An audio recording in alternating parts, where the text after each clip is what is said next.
Tenemos ya a Alejandro Ruiz, reportero, periodista, en pie de página, que publica justamente en este medio informativo una nota que tiene un titular muy sugerente y que se refiere a un tema grave a propósito de pues, toda esta situación que enfrenta la doctora Violeta Núñez Rodríguez y Ernesto Ledesma, esta amenaza por las investigaciones que hicieron en Sonora precisamente, y este reportaje que pone al descubierto pues, todas las irregularidades y mentiras que se han dado en el debate político respecto del litio.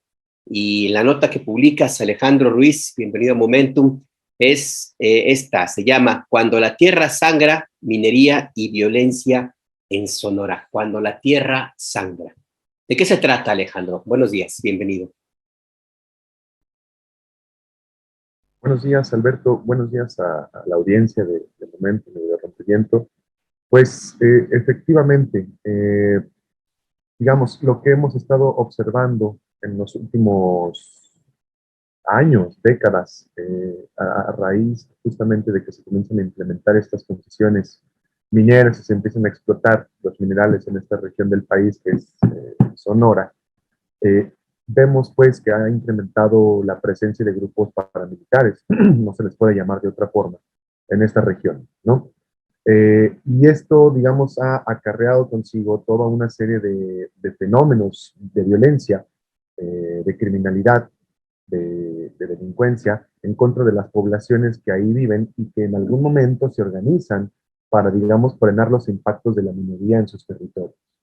¿Qué impactos son estos? No solamente son los impactos ambientales, como lo vemos en Sonora también con el desastre ambiental de la cuenca del río Sonora, sino también desastres de desplazamiento, desastres que tienen mucho que ver con el aprovechamiento y acaparamiento de los territorios para esta explosión de recursos, explotación de recursos, perdón, pero también una serie de controles por parte de las empresas transnacionales financiadas, en algunos casos, o hermanadas en algunos casos con los gobiernos de sus países, que van tejiendo estrategias de control y van generando dinámicas de violencia que, como lo hemos reporteado en muchas ocasiones, como tú también lo sabes y tú también lo has visto, pues bueno, desde la guerra contra el narco ha sido una espiral y una vorágine de secuestros, desplazamientos, de asesinatos, de masacres, no solamente en esta región del país, sino en todas las regiones en las que se disputan territorios con recursos, ya sean minerales o naturales,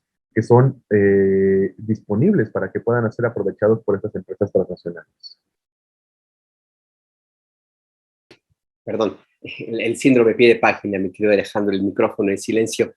Grupos paramilitares, acciones de violencia, están vinculados, según tú planteas en la nota, de una u otra forma al control del territorio. Y ahora también hay un nuevo actor en el escenario, las concesiones mineras y los enormes yacimientos que hay de algunos minerales específicos como el litio.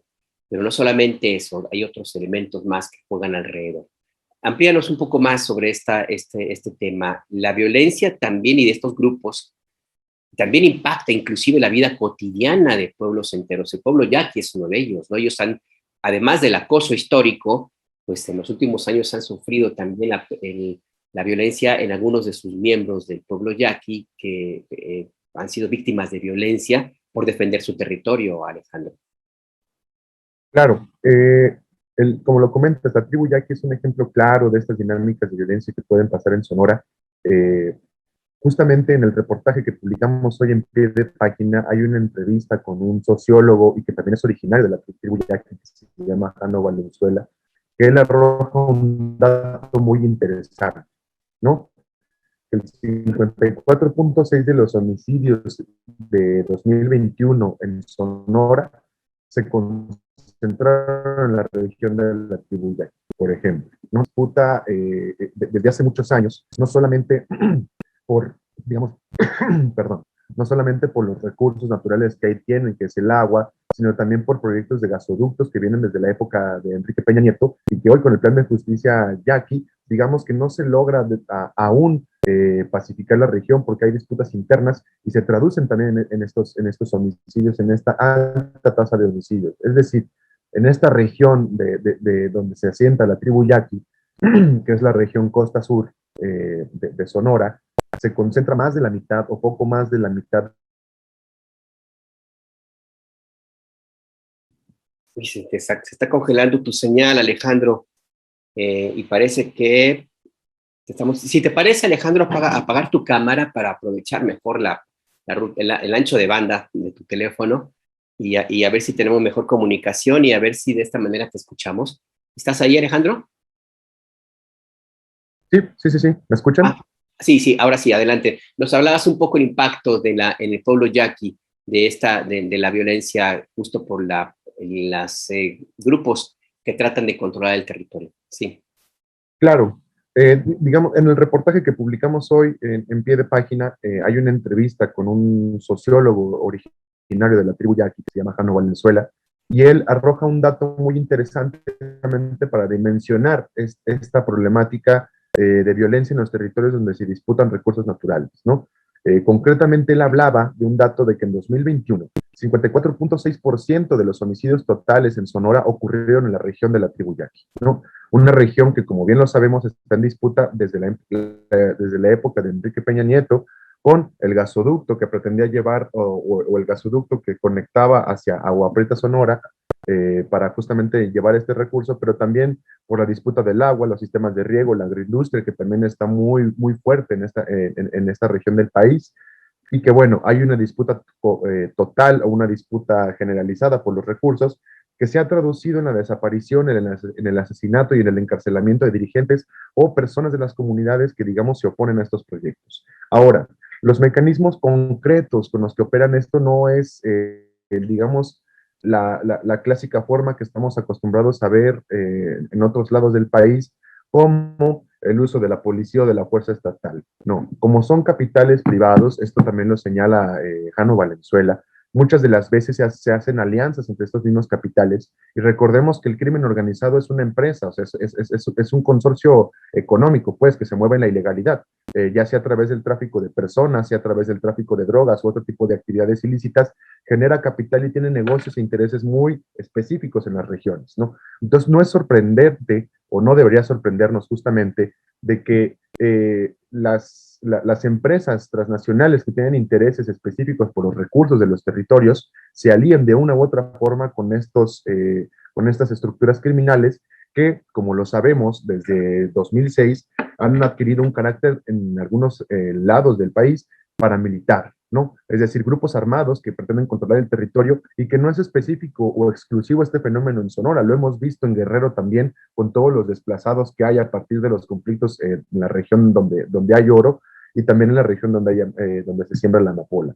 Entonces, estos conflictos justamente y esta alianza entre capitales o entre economías ilegales y legales han hecho que estos territorios estén en una constante disputa, ¿no? Una disputa que justamente, como lo podemos ver también ahora con la amenaza que sufrieron nuestros compañeros Ernesto Ledesma y la doctora Violeta, pues las empresas mineras, que digamos no nos consta que fueron ellas, pero no es, digamos, extraordinario pensar que por ahí pueda venir la amenaza de muerte que recibieron, se cometan actividades ilegales para disuadir cualquier tipo de resistencia, comentario o cosa que los ponga en jaque o cosa que cuestione su presencia en estos territorios, ¿no? Entonces, si esto nos pasa a los periodistas, si esto le pasa a quienes están comunicando, imaginemos qué es lo que pasa también justamente a quienes se oponen dentro del territorio a que estas empresas se instalen para poder hacer sus operaciones y explotar los recursos naturales, ¿no?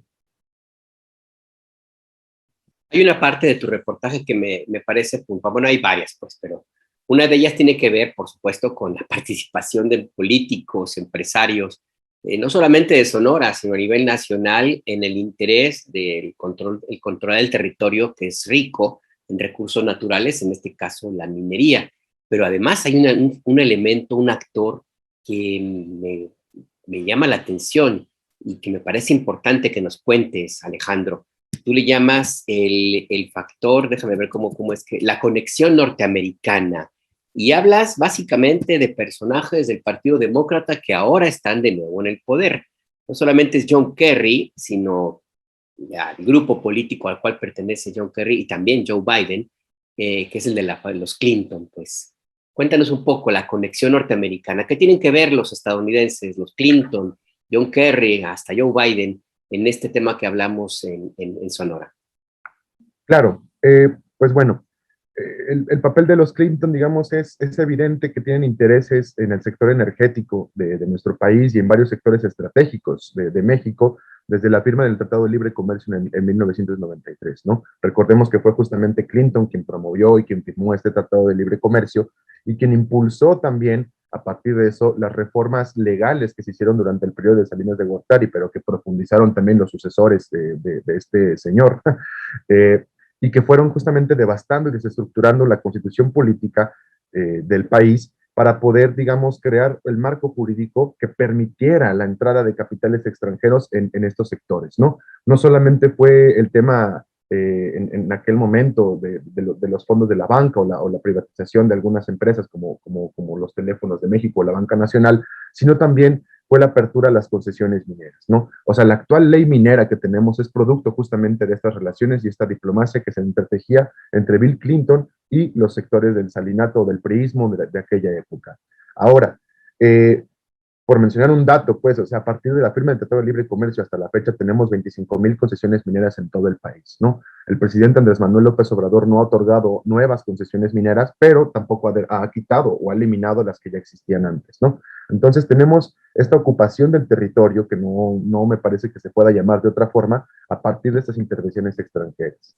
Después, posteriormente, está algo que tú conoces muy bien, Alberto, los correos que justamente se filtran a partir de Hillary Clinton, la esposa de Bill, donde en 2006 comienzan a hacer una serie de operaciones y cabildeos políticos para justamente negociar la estructura o pactar con el Estado mexicano la estructura de la reforma energética que se aprobó en 2013 con Enrique Peña Nieto, ¿no? Reforma que profundiza la intervención de las empresas privadas en los sectores estratégicos del país y que permite justamente a estos capitales extranjeros, entre otras cosas, además del petróleo, que fue, digamos, el caos y lo que puso la aguja en el paja, o lo que puso la gota que derramó el vaso, por así decirlo, pero también permite, pues, que las empresas extranjeras trabajen en la generación de energía aquí. Y para eso es importantísimo los recursos como la minería y actualmente justamente el debate en torno al litio, ¿no? Posteriormente, sus embajadoras, los personajes políticos que giraron en este cabildeo para la reforma energética, eh, siguen sin salirse del país, ¿no? Un ejemplo de esto es Roberta Jacobson, la ex embajadora de Estados Unidos aquí en México en el periodo de 2016-2018, en las administraciones de Trump y de Barack Obama, que Jacobson pertenece a un grupo muy interesante dentro de justamente del ala demócrata, pero también del ala de la doctrina de seguridad interior de los Estados Unidos, que está relacionada con la ya difunta Madeleine Albright, ¿no? Madeleine Albright, esta personaje que fue de las impulsoras del Consejo de Seguridad de los Estados Unidos, fue también secretaria de Estado durante el mandato de Bill Clinton, fue también representante ante las Naciones Unidas en los periodos de disolución de la Unión Soviética, y lo que hoy estamos viendo en Ucrania, gran parte es responsabilidad también de las negociaciones que tuvo esta personaje dentro de la política internacional, y que justamente tiene un grupo, un consorcio empresarial que se llama Albright Stonebridge Group, perdón, ¿no? Donde Roberta Jacobson es parte o es consejera de este grupo, y es un grupo que se encarga justamente de asesorar, o así lo declaran en sus comunicados, en términos energéticos, temas de seguridad, temas estratégicos para las poblaciones, ¿no? Ahora, Jacobson, ¿por qué es importante? Porque después de ser embajadora de los Estados Unidos en México y después de integrar la comisión para atender los problemas de la frontera sur de los Estados Unidos, pasa a una parte particular y asesora al ahora gobernador de Sonora, a Alfonso Durazo, en temas de desarrollo estratégico, concretamente en desarrollo sostenible del Estado, ¿no? Es un tema muy debatible, muy, digamos, polémico, porque las estructuras de los gobiernos estadounidenses o norteamericanos están interviniendo de alguna u otra forma. Esta ala demócrata, como tú comentas, que tiene una doctrina, como ya lo vimos, de interés en los recursos energéticos del país, está asesorando a estos gobernadores o estos mandatarios en los estados donde hay una fuerte presencia de la minería, pero donde también está ahorita en disputa, como lo hemos dicho por acá y como está en el debate nacional, la nacionalización del litio y de algunos recursos energéticos, ¿no?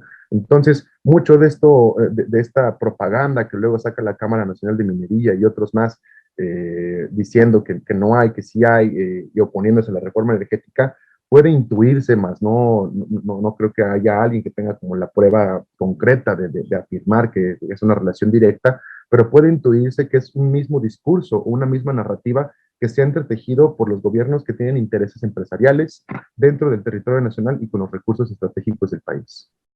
Sí, es que no hay nada desconectado. Todo tiene de una u otra forma algo que ver. Y sí, como tú planteas, en aquella época del gobierno del presidente Carlos Salinas de Gortari, se dieron todas estas reformas y el cabildeo y el lobby estaba, pero de a peso, te lo digo yo, que me tocó a mí cubrir todas las negociaciones de lo que fue después el Tratado de Libre Comercio de América del Norte y las modificaciones legales que se hicieron casi desde el principio del gobierno de Salinas de Gortari, más bien después de 1991, cuando en la elección intermedia, sorprendentemente, el PRI y Salinas le dieron la vuelta, pero por completo, una sorpresa, me recuerdo muy bien, a la votación que había ocurrido 3 años antes.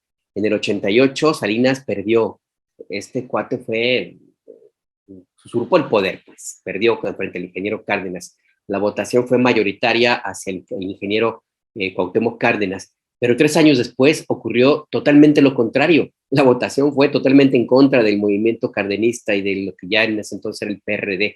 Y bueno, a partir de eso se afianzó y empezaron las reformas legales, una de ellas la ley minera en 92, y que tuvo que ver con una conexión muy, muy intensa, muy estrecha a través del Rasputín mexicano, José María Córdoba Montoya, que era el asesor principal, la némesis, el alter ego de Salinas, se encargó de hacer una negociación en los grupos de poder y de influencia política en Estados Unidos, y no solamente para el TLC, sino para otros negocios. Y uno de ellos fue la minería, y ahí aparecieron justamente los personajes y empresarios vinculados al que era gobernador de Arkansas, Bill Clinton, después presidente de Estados Unidos. Así es que nada ahí desconectado. Lo que ahora vemos tiene mucho que ver con aquellas raíces históricas, mi querido Alejandro, y qué bueno que lo planteas así de claro en este reportaje, que te agradezco, y pues también te agradezco la conversación que has tenido con nosotros en Momentum, Alejandro.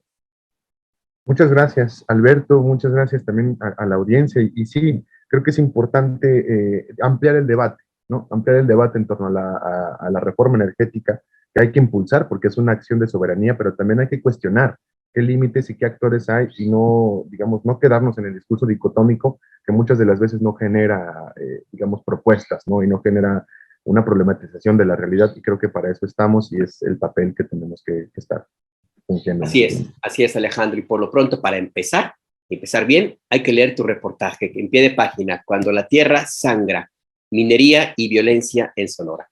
Alejandro, gracias. Gracias, Alberto, a la audiencia. Que pasen muy buen día. Igual, hasta luego, cuídate.